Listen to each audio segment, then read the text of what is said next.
Welcome back to another episode of MotoGP Mac, and today we're going to talk about Marc Marquez saying, "I don't really care about the crashes so far this season." Now, speaking recently, Marc said, "It is true in the first part of the season. As I said, in Portimao and Austin, I crashed a lot. And it was not always my mistake. But it is true in the last few races, I've had a couple of crashes that I didn't fully understand. These gave me a little bit less confidence. But now we need to try again and find the limit in the correct way. The most positive thing is that I'm crashing in practice. It is true in a few races I have crashed, but normally in the main race I always try to stay on the bike, and this is the most important thing. I would like to crash less, but at the moment I don't really care about the number." I have to agree with Marc here.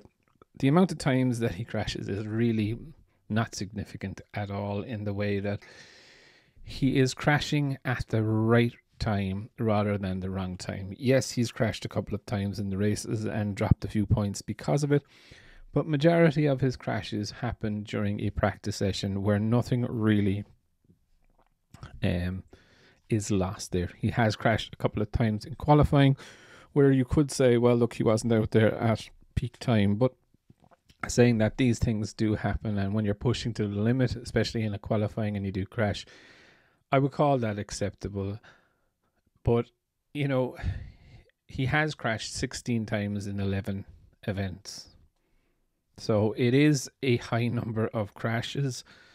Definitely something that you do want to be careful of, though, do you know what I mean? Because at the end of the day, one of those crashes could definitely sort out your weekend for you, so, and put you a little bit on the back foot. So again, I do get what Marc says, though, you know, and he is very much so right on this, that he's crashing at the right time. Technically, he's not really crashing that much in the races.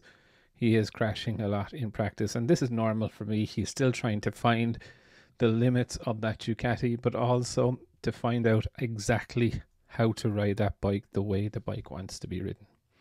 But I would definitely love to know your thoughts. What do you think of Marc Marquez's comments about crashing? Definitely leave your thoughts in the comments below, and I'll be back again tomorrow with another video.